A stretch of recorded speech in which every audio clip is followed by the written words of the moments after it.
നമസ്കാരം. വായനയുടെ ലോകത്തേക്ക് എല്ലാവർക്കും സ്വാഗതം. പൂച്ചട്ടി ഹയർ സെക്കൻഡറി സ്കൂളിലെ മലയാളം അധ്യാപികയായിരുന്ന ശ്രീമതി രാധ ടീച്ചർ റിട്ടയർ ആയതിനു ശേഷമാണ് കഥയെഴുത്ത് ആരംഭിച്ചത്. ഗ്രാമാന്തരീക്ഷത്തിലൂന്നിയ മികച്ച ചെറുകഥകളിലൂടെ സമീപകാലത്ത് ശ്രദ്ധ നേടിയ ചെറുകഥാകൃത്താണ് രാധ ടീച്ചർ. രാധാ ഷൺമുഖൻ എന്ന് തൂലികാനാമമാക്കിയിട്ടുള്ള രാധ ടീച്ചറുടെ ആദ്യത്തെ ചെറുകഥാ സമാഹാരമാണ് നെരിപ്പോട്. ഈ കഥാസമാഹാരത്തിൽ 5 ചെറുകഥകളാണ് അടങ്ങിയിട്ടുള്ളത്. നെരിപ്പോട്, ഓർമ്മയിലെ സുഗന്ധം, മനസ്സ്, ചിതയെരിഞ്ഞു തീരുമ്പോൾ, കലികൊണ്ട പുഴ എന്നിവയാണവ. ടീച്ചറുടെ മറ്റു കഥാസമാഹാരങ്ങളാണ് ലക്ഷദ്വീപ് കഥകൾ, മുക്കുറ്റിപ്പൂക്കൾ മുതലായവ. ഇതിൽ മുക്കുറ്റിപ്പൂക്കൾ എന്ന കഥാസമാഹാരത്തിന് പൂച്ചട്ടി ചലച്ചിത്ര കേന്ദ്രയുടെ അവാർഡും ലഭിച്ചിട്ടുണ്ട്. ആദ്യത്തെ കഥാസമാഹാരമായ നെരിപ്പോട് ഞാനിവിടെ വായിക്കാം. നെരിപ്പോട്. ഗീതുമോളെ, നീ നേരത്തെ എത്തിയോ? മുകളിൽ നിന്നൊരു ചോദ്യം കേട്ട് ഞാൻ തലയുയർത്തി നോക്കി. അപ്പോൾ ശാരി ചേച്ചി അതാ മുകളിലത്തെ കൽപ്പടവിൽ നിൽക്കുന്നു. ആ ചേച്ചിയോ? ഇറങ്ങി വരൂ. ചേച്ചി കൽപ്പടവുകൾ ഓരോന്നായി ഇറങ്ങി വരുന്നതിനിടയിൽ ചോദിച്ചു. നിന്റെ തുണികളെല്ലാം കഴുകിക്കഴിഞ്ഞോ? എങ്കിൽ മുകളിലത്തെ കൽപ്പടവിൽ കയറി കുറച്ചു നേരം ഇരിക്കൂ. ഞാൻ എൻ്റെ തുണികളെല്ലാം എളുപ്പത്തിൽ കഴുകിയെടുക്കാം. എന്നിട്ട് നമുക്ക് ഒന്നിച്ച് വെള്ളത്തിലിറങ്ങാം കേട്ടോ. ശാരി ചേച്ചി തുണികളെല്ലാം വെള്ളത്തിൽ മുക്കിയെടുത്ത് സോപ്പ് തേക്കുന്നത് നോക്കിക്കൊണ്ട് ഞാനിരുന്നു. ശാരി ചേച്ചിയെ കാണാൻ നല്ല ഭംഗിയാണല്ലോ. ഞാൻ ഓർത്തു, ചേച്ചിക്ക് ഏറ്റവും അഴകു കൊടുക്കുന്നത് അരകവിഞ്ഞ് കിടക്കുന്ന കറുത്തിരുണ്ട തലമുടിയാണ്. അത്ര വെളുപ്പൊന്നുമില്ലെങ്കിലും ആരും ഒന്ന് നോക്കിപ്പോകും. താമരപ്പൂവിതൾ പോലെയുള്ള നീണ്ട കണ്ണുകൾ എപ്പോഴും നീർത്തുളുമ്പി നിൽക്കുന്നു. ആ കണ്ണുകളിൽ എപ്പോഴും ഒരു വിഷാദഭാവം നിറഞ്ഞു നിൽക്കുന്നത് കാണാം. ഏകദേശം ഒരു 24 വയസ്സ് പ്രായം തോന്നിക്കും. ഇത്ര സുന്ദരിയായിരുന്നിട്ടും ചേച്ചിയുടെ വിവാഹം ഇതുവരെ കഴിഞ്ഞിട്ടില്ലല്ലോ. എന്തായിരിക്കും കാരണം? ചേച്ചിയോട് തന്നെ ചോദിച്ചാലോ? വേണ്ട, എന്തെങ്കിലും തക്കതായ കാരണമുണ്ടെങ്കിൽ എൻ്റെ ചോദ്യം ചേച്ചിയെ വിഷമിപ്പിച്ചാലോ? എൻ്റെ മനസ്സിൽ പൊന്തി വന്ന ചോദ്യം മനസ്സിൽ തന്നെ ഒതുക്കി പിന്നെ പുഴകിലേക്ക് നോക്കി ഞാനിരുന്നു. എത്ര ശാന്തമായാണ് ഞങ്ങളുടെ ഗ്രാമത്തിൻ്റെ ഐശ്വര്യദേവതയായ സുന്ദരിപ്പുഴ ഒഴുകുന്നത്. ഇടയ്ക്ക് അവൾ പൊട്ടിച്ചിരിക്കുന്നത് കേൾക്കാം. കൂട്ടുകാരുമൊത്ത് തമാശകൾ പറഞ്ഞ് ചിരിക്കുന്നതാകാം. പ്രിയപ്പെട്ടവൻ്റെ വിരിമാറിലേക്കല്ലേ അവൾ പാഞ്ഞു പോകുന്നത്. ഞങ്ങളുടെ ഗ്രാമത്തെ ചുറ്റി വളഞ്ഞാണ് അവൾ യാത്ര ചെയ്യുന്നത്. ധാരാളം കുളിക്കടവുകളും കടത്തുകടവുകളും അവൾക്ക് സ്വന്തമായിട്ടുണ്ട്. അതിലൊന്നാണ് ഞങ്ങൾ സാധാരണയായി കുളിക്കാറുള്ള ഈ മനക്കലെ കടവ്. ഉച്ചനേരം കഴിഞ്ഞാൽ ഞങ്ങളുടെ ഈ കടവിൽ ധാരാളം സുന്ദരികളായ യുവതികൾ നീരാടാനെത്താറുണ്ട്. അവർ കുളി കഴിഞ്ഞു പോകുന്നത് കാണാനായിരിക്കും ധാരാളം യുവാക്കളും കനാൽ തിട്ടയിൽ സ്ഥാനം പിടിക്കാറുണ്ട്. നനഞ്ഞ തുണി മടക്കി മുട്ടുവരെ എത്തുന്ന വിധത്തിൽ മാത്രമേ അവർ വസ്ത്രധാരണം ചെയ്യുകയുള്ളൂ. മാത്രമല്ല, മാറിൽ ഒരു നനഞ്ഞ മുണ്ടും പുതച്ചിരിക്കും. അപ്പോൾ അവരുടെ പാതിനഗ്ന മേനി കാണാൻ നല്ല രസമായിരിക്കുമല്ലോ. ഞാൻ പറഞ്ഞു കാട് കയറുകയാണോ? ഒരിക്കലുമല്ല, ഗ്രാമത്തിലെ അവസ്ഥയെക്കുറിച്ച് പറഞ്ഞു എന്ന് മാത്രം. ഈ മലക്കിലെ കടവിന് ഒരു ചരിത്രമുണ്ട്. പണ്ട്, അതായത് വളരെ പണ്ട് എന്ന് വേണം പറയാൻ, ഈ പുഴയുടെ തീരത്തായി അല്പം ദൂരെ വലിയൊരു മനയുണ്ടായിരുന്നു. സാമ്പത്തികമായി വളരെ മുന്നിൽ നിന്നിരുന്ന ആ മനക്കിലെ നമ്പൂതിരിമാർ അവരുടെ അന്തർജനങ്ങൾക്ക് കുളിക്കാനായി കെട്ടിയുണ്ടാക്കിയതാണ് ഈ കടവ്. നീണ്ട കൽപ്പാളികൾ ഉപയോഗിച്ചാണ് ഈ കടവ് നിർമ്മിച്ചിരിക്കുന്നത്. മുകളിൽ നിന്ന് താഴേക്ക് 15 കൽപ്പാളികളെങ്കിലും ഉണ്ടായിരിക്കും. ഒരേ സമയം 4-5 പേർക്ക് ഒരു പടവിൽ തുണി അലക്കാം. മുകളിലത്തെ കൽപ്പടവുകളിൽ ഇരുന്ന് വിശ്രമിക്കുകയും ചെയ്യാം. ഇന്ന് ഈ കടവ് പൊതുജനങ്ങളാണ് ഉപയോഗിക്കുന്നത്. മനക്കലെ കടവ് എന്ന പേര് മാത്രമേ ഉള്ളൂ. മനയെല്ലാം നശിച്ചുപോയി. ഈ കടവ് സ്ത്രീകൾക്ക് മാത്രമുള്ളതാണ്. പുരുഷന്മാർ അപ്പുറത്തെ കടവിലാണ് കുളിക്കുന്നത്. കാലികളെ കുളിപ്പിക്കാനും ഉപയോഗിക്കാറുണ്ട്. ഞാൻ നേരത്തെ പറഞ്ഞല്ലോ, ഞങ്ങളുടെ ഗ്രാമത്തിൻ്റെ ഐശ്വര്യദേവതയാണ് സുന്ദരിപ്പുഴ എന്ന്. അത് വെറുതെ പറഞ്ഞതല്ല. ഈ കടവിൻ്റെ ഇടത്തുഭാഗത്തായി ആഴത്തിൽ കുഴിയുണ്ടാക്കി ഇറിഗേഷൻ സൗകര്യവും ഒരുക്കിയിട്ടുണ്ട്. ചെറിയ കനാലിൽ കൂടി ഗ്രാമത്തിൻ്റെ ഉയർന്ന ഭാഗങ്ങളിലേക്ക് വെള്ളം കൊണ്ടുപോകാനുള്ള സൗകര്യവും ഒരുക്കിയിട്ടുള്ളതുകൊണ്ട് ഗ്രാമം എപ്പോഴും പച്ചപ്പട്ടണിഞ്ഞ് നിൽക്കുന്നു. ഞങ്ങളുടെ കുട്ടാടൻ പാടവും പുഞ്ചപ്പാടവും എപ്പോഴും ജലസമൃദ്ധമാണ്. ഇരുകരകളെയും തഴുകിക്കൊണ്ട് അവൾ കടന്നു പോകുമ്പോൾ നന്ദി സൂചകമായി കേരവൃക്ഷങ്ങൾ തലയാട്ടി നിൽക്കാറുണ്ട്.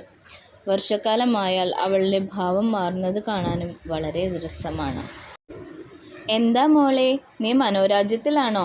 എൻ്റെ തുണിയെല്ലാം കഴുകിക്കഴിഞ്ഞു. നീ താഴേക്കിറങ്ങി വാ, നമുക്ക് കുളിക്കാൻ ഇറങ്ങാം.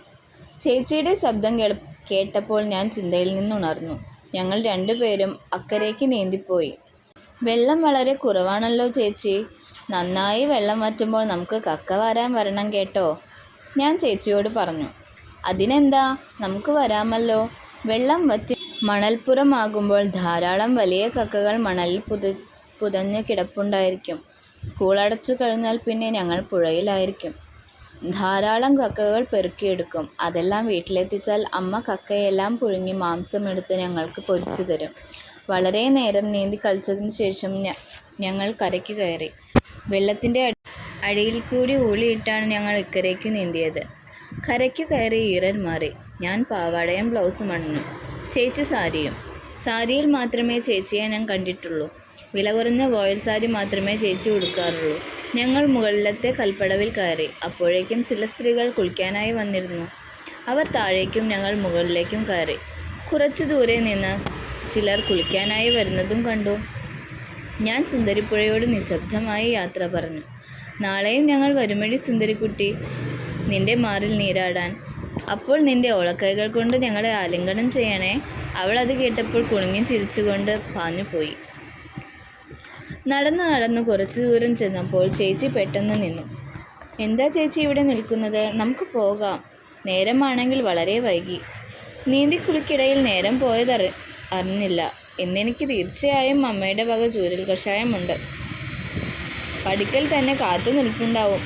ഒരു പൊട്ടിക്കരച്ചിൽ കേട്ടാണ് ഞാൻ തല ഉയർത്തി നോക്കിയത്. ആരാണ് കരയുന്നത്? ഞാൻ ചുറ്റും നോക്കി. ആരെയും കാണുന്നില്ല. എവിടെ നിന്നാണ് പിന്നെ കരച്ചിൽ വന്നത്? ഞാൻ ചേച്ചിയുടെ മുഖത്തേക്ക് നോക്കി. ചേച്ചി 2 കൈകൾ കൊണ്ട് മുഖം പൊത്തി കരയുന്നു. ചേച്ചിയുടെ കരച്ചിലാണോ കേട്ടത്? എന്തിനാണ് ചേച്ചി കരയുന്നത്? ഞാനൊന്നും പറഞ്ഞില്ലല്ലോ. ഞാനാകെ പരിഭ്രമിച്ചു പോയി. ചേച്ചി കരയാതെ കാര്യം പറയൂ. എന്തിനിങ്ങനെ പൊട്ടിക്കരയുന്നു? ഞാൻ ചോദ്യം ആവർത്തിച്ചപ്പോൾ ചേച്ചി മുഖത്തു നിന്നും കൈകൾ മാറ്റി.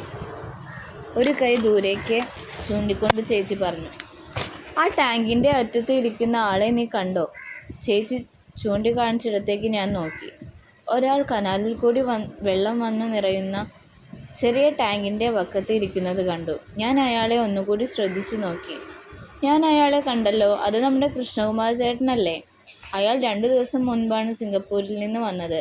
അയാളെ ഞാൻ ഇന്നലെയും കണ്ടല്ലോ. നമ്മുടെ ജോസഫിൻ്റെ പലചരക്ക് കടയിൽ വെച്ചാണ് കണ്ടത്. എന്നോട് വലിയ ഇഷ്ടത്തോടെയാണല്ലോ പെരുമാറിയത്. സുന്ദരിക്കുട്ടി, നീ ഇപ്പോൾ എത്രാം ക്ലാസ്സിലാണ് പഠിക്കുന്നത്? അയാൾ കുശലം ചോദിച്ചുകൊണ്ട് അടുത്തു വന്നു. എന്താടി ഇത്ര ഗൗരവം? ഒന്ന് ചിരിക്കടി. നിന്റെ ചിരി കാണാൻ എന്തു ഭംഗിയാണ്. ആ നുണക്കുഴികൾ വിരിയുന്നത് ഞാനൊന്ന് കാണട്ടെ. ഇത്രയെല്ലാം എന്നോട് ഇന്നലെ പറഞ്ഞു. എന്നെ ആ ചേട്ടന് വലിയ ഇഷ്ടമാണല്ലോ. ആ ചേട്ടൻ പാവമല്ലേ ചേച്ചി? ആ ചേട്ടനെ കണ്ടിട്ടാണോ ചേച്ചി കരയുന്നത്? എനിക്കൊന്നും മനസ്സിലാകുന്നില്ല. സംസാരത്തിനിടയിൽ നടന്ന് അയാൾ ഇരിക്കുന്ന സ്ഥലത്തെത്തി. പെട്ടെന്ന് ചേച്ചി അവിടെ നിന്നു. ഞാൻ 2 പേരെയും മാറി മാറി നോക്കി. ചേച്ചി അയാളുടെ കണ്ണുകളിലേക്ക് ഉറ്റുനോക്കിക്കൊണ്ട് നിൽക്കുകയാണ്. ചേച്ചിയുടെ കണ്ണുകളിൽ നിന്ന് തീ പാറുകയാണോ എന്നെനിക്ക് തോന്നി. എന്നാൽ അയാളുടെ കണ്ണുകളിൽ കുസൃതി തത്തി കളിക്കുന്നതായിട്ടാണ് എനിക്ക് അനുഭവപ്പെട്ടത്. ചേച്ചിയുടെ കണ്ണുകൾ നിറഞ്ഞ് കവിളിലൂടെ ഒഴുകിക്കൊണ്ടിരിക്കുകയാണ്. എനിക്കാകെ വല്ലാതെ തോന്നി. എന്തു ചെയ്യണമെന്നറിയാതെ ഞാൻ പകച്ചു നിൽക്കുമ്പോൾ ചേച്ചിയിൽ നിന്ന് ഒരു അട്ടഹാസമാണ് കേട്ടത്. എടാ ദുഷ്ടാ, മഹാപാപി, നിനക്കെൻ്റെ കണ്ണീര് കണ്ട് മതിയായില്ലേ? ഇനിയും കാണാനാണോ നീ ഇവിടെ വന്നിരിക്കുന്നത്? നീ എൻ്റെ ജീവിതം തുലച്ചില്ലേ? എൻ്റെ അമ്മയുടെ ജീവൻ എടുത്തില്ലേ? എൻ്റെ കുടുംബം തകർത്തില്ലേ? ഇനി നിനക്ക് എന്താണ് വേണ്ടത്? എൻ്റെ ജീവനോ? അതിനെനിക്ക് ജീവനുണ്ടോ? ഞാൻ എന്നേ ശവമായി മാറി. ഈ കൊടും ക്രൂരതയ്ക്ക് നീ അനുഭവിക്കുമെടാ. ഞാൻ ഒഴുക്കുന്ന ഈ കണ്ണീരിന് വിലയുണ്ടെങ്കിൽ ഈ ഭൂമിയിലെ നരകം നീ കാണും. ആ ദയനീയമായ ദുരന്തം കണ്ടിട്ടേ ഞാൻ മരിക്കുകയുള്ളൂ.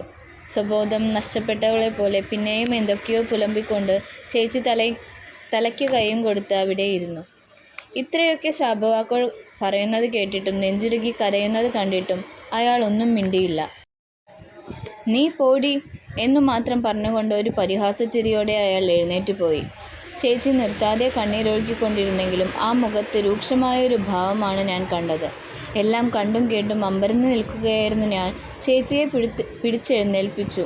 വാ ചേച്ചി, നമുക്ക് പോകാം. നേരം എത്രയോ വൈകിയിരിക്കുന്നു. എനിക്കിന്ന് അമ്മയുടെ അടി ഉറപ്പാണ്. മോളെ, നീ പേടിച്ചു പോയോ? അയാളെ കണ്ടതും എൻ്റെ ബോധം നഷ്ടപ്പെട്ടെന്ന് പറഞ്ഞാൽ മതിയല്ലോ. ഞങ്ങൾ സാവധാനം നടന്നു നീങ്ങി. ചേച്ചി, ഞാനൊന്ന് ചോദിക്കട്ടെ, ഇപ്പോൾ ഇവിടെ എന്താണ് ഉണ്ടായത്? ആ ചേട്ടനെ ഇത്രയും ശകാരിച്ചത് എന്തിനാണ്? ഇത്ര ക്രൂരമായ ശാപവാക്കുകൾ ഉരുവിട്ടത് എന്തിനാണ്? അയാളുടെ മുഖത്തൊരു പുഞ്ചിരിയാണ് ഞാൻ കണ്ടത്. ഒന്നും പറയാതെ എഴുന്നേറ്റ് പോവുകയും ചെയ്തു. എൻ്റെ ചോദ്യം കേട്ടപ്പോൾ ചേച്ചി കണ്ണീരെല്ലാം തുടച്ചുകൊണ്ട് പറഞ്ഞു, അയാൾക്കൊന്നും പറയാനാവില്ല മോളെ. ആ മനുഷ്യമൃഗത്തിനറിയാം അയാൾ ചെയ്ത ക്രൂരതയുടെ വലിപ്പം. നിനക്കൊന്നും അതിപ്പോൾ പറഞ്ഞാൽ മനസ്സിലാവില്ല. നീ കുട്ടിയല്ലേ, കളിച്ചു നടക്കുന്ന പ്രായത്തിൽ എന്തറിയാം. പക്ഷേ നീ വലുതാകുമ്പോൾ നിനക്കെല്ലാം മനസ്സിലാകും. അന്നു നീ എൻ്റെ അടുത്ത് വരണം. അന്ന് ഞാനെല്ലാം നിന്നോട് പറയാം. എല്ലാം കേട്ടിട്ട് നീ എൻ്റെ കഥ എഴുതണം. എങ്കിൽ മാത്രമേ ഞാൻ അനുഭവിച്ച വേദനയുടെ ആഴം എത്രയാണെന്ന് ലോകം തിരിച്ചറിയൂ. ഒരു സ്ത്രീക്കും ഇങ്ങനെയൊരു ദുരന്തം ഉണ്ടാകാതിരിക്കട്ടെ. ചേച്ചി എന്തൊക്കെയാണ് പറയുന്നത്? ഞാൻ ചേച്ചിയുടെ കഥ എഴുതാനോ? എനിക്ക് കഥ എഴുതാൻ അറിയുമോ? ചേച്ചി ചെറുചിരിയോടെ എൻ്റെ മുഖത്തേക്ക് നോക്കി. മോളെ, നിന്നോട് ഇപ്പോൾ കഥ എഴുതാനല്ല പറഞ്ഞത്. നീ വളരെ മിടുക്കിയാണ്. പഠിച്ച് പഠിച്ച് നീ വലിയ ആളാകും. അന്ന് നീ എഴുതിയാൽ മതി. അന്ന് നിനക്കെൻ്റെ കഥ എഴുതാൻ കഴിയും. എൻ്റെ ഒരു സ്വപ്നമാണത്. എൻ്റെ ഈ സ്വപ്നം സാക്ഷാത്കരിച്ചിട്ടേ ഞാൻ മരിക്കൂ. നീ വലിയ ആളാകുമ്പോൾ ഈ ശാരി ചേച്ചിയെ മറക്കാതിരുന്നാൽ മതി. ചേച്ചി അവരുടെ വീട്ടിലേക്കുള്ള വഴിയെ തിരിഞ്ഞു. ഞാൻ പാടവരമ്പത്തേക്കും ഇറങ്ങി. പാടവരമ്പിൻ്റെ ഇരുവശവും വിളഞ്ഞു കിടക്കുന്ന കതിർക്കുലകളാണ്. ഒരാഴ്ച കഴിഞ്ഞാൽ ഇവയെല്ലാം കൊയ്തെടുക്കും. കതിർക്കുലകൾ കൊത്തിയെടുത്തു പറക്കാൻ കിളികൾ വട്ടമിട്ട് പറക്കുകയാണ്. ശബ്ദമുഖരിതമായ അന്തരീക്ഷം, പൊന്നണിഞ്ഞു നിൽക്കുന്ന വയലേലകൾ കണ്ണിനെ എത്ര മനോഹരമായ കാഴ്ചയാണ് നൽകുന്നത്. ഒരു കുഞ്ഞിളം കാറ്റ് കതിർക്കുലകളെ തഴുകിക്കൊണ്ട് കടന്നുപോയി. അതിൻ്റെ സന്തോഷത്തിൽ അവയെല്ലാം നൃത്തം വയ്ക്കാൻ തുടങ്ങി. പാടവരമ്പ് അവസാനിക്കുന്നിടത്താണ് എൻ്റെ വീട്. അമ്മ പടിക്കൽ തന്നെ നിൽപ്പുണ്ടായിരുന്നു. ഇത്രയും നേരം നീ എന്തെടുക്കുകയായിരുന്നടി? കുളിക്കാനെന്നും പറഞ്ഞു പോയിട്ട് നേരം എത്രയായി? നീ ആ മനക്കലക്കടവ് ഉഴുതുമറിക്കുകയായിരുന്നോ? പേടിച്ച പോലെ അമ്മയുടെ കയ്യിൽ വടിയൊന്നും ഉണ്ടായിരുന്നില്ല. അടുക്കളയിലെ പണിയെല്ലാം തീർത്ത് ഗൃഹപാഠങ്ങൾ ചെയ്യാനിരുന്നു. വീട്ടിലെ മൂത്ത പെൺകുട്ടിയായതുകൊണ്ട് വീട്ടുജോലികളെല്ലാം എൻ്റെ തലയിൽ ചാർത്തി തന്നിരിക്കുകയാണ്. എൻ്റെ താഴെ 3 കുട്ടികളുണ്ട്. അവരെയെല്ലാം കുളിപ്പിക്കണം. അതിനുശേഷം കുട്ടികൾക്കെല്ലാം പായ വിരിച്ചു കൊടുക്കണം. അച്ഛന് മാത്രമേ കിടക്കുകയുള്ളൂ. അമ്മയും ഞങ്ങൾ കുട്ടികളുമെല്ലാം പായയിൽ കിടന്നാണ് ഉറങ്ങുക. കുട്ടികൾക്കെല്ലാം ആഹാരം കൊടുത്തതിനു ശേഷം ഞാനും ഉറങ്ങാൻ കിടന്നു. കാരവും സോപ്പും കൂടി തിളപ്പിച്ചലക്കിയ തലയണ തുണികളുടെ മണവും ആസ്വദിച്ചുകൊണ്ട് കിടന്നെങ്കിലും എന്നത്തെയും പോലെ പെട്ടെന്ന് ഉറങ്ങാൻ കഴിഞ്ഞില്ല. മനസ്സിലേക്ക് ശാരി ചേച്ചിയുടെ നിറഞ്ഞൊഴുകുന്ന കണ്ണുകൾ കയറി വരുന്നു. അവർ ഉരുവിട്ട ശാപവാക്കുകൾ കയറി വരുന്നു. എരിയുന്ന ആ കണ്ണുകളെല്ലാം ചുട്ടരിക്കാനുള്ള തീക്ഷ്ണമായ ഭാവം മനസ്സിലേക്ക് കയറി വരുന്നു. അവർക്ക് വന്നുപെട്ട തീവ്രമായ ദുഃഖം എന്തായിരിക്കാം? ആ കൃഷ്ണകുമാർ ചേട്ടൻ എങ്ങനെയാണ് ശാരി ചേച്ചിയുടെ ജീവിതം നശിപ്പിച്ചത്? ചേച്ചിയാണെങ്കിൽ ഒന്നും പറഞ്ഞുമില്ല. നീ കുട്ടിയല്ലേ, നിനക്ക് മനസ്സിലാവില്ല എന്ന് പറഞ്ഞ് ഒഴിഞ്ഞു മാറുകയായിരുന്നു. ആരോട് ചോദിച്ചാലാണ് ഒന്നറിയാൻ കഴിയുക? അമ്മയോട് ചോദിക്കാമെന്ന് വെച്ചാൽ അടി ഏത് വഴി വന്നെന്ന് ചോദിച്ചാൽ മതി. മനസ്സാകെ കലങ്ങി മറിഞ്ഞു. അതുവരെ അറിയാതിരുന്ന ഒരു നൊമ്പരം മനസ്സിൽ വന്നു നിറഞ്ഞു. ഇത്രയും ദയനീയമായ ആരും കരയുന്നത് ഞാൻ കണ്ടിട്ടില്ല. മനപ്രയാസം എന്തെന്ന് ഞാനിതുവരെ അറിഞ്ഞിട്ടില്ല. കുറുമ്പ് കാണിക്കുമ്പോൾ അമ്മയുടെ കയ്യിൽ നിന്നും വലിയേട്ടൻ്റെ കയ്യിൽ നിന്നും നല്ല അടി കിട്ടും. അത് ശരീരത്തിൻ്റെ വേദന. അത് മാറുമ്പോൾ വേദനയും മാറും. ഇതെന്ത് പ്രയാസമാണ് ചേച്ചിയുടേത്? ആലോചിച്ച് കിടന്ന് ഉറങ്ങിയതറിഞ്ഞില്ല. കഥയുടെ അടുത്ത ഭാഗത്തിനായി ചാനൽ സബ്സ്ക്രൈബ് ചെയ്യൂ.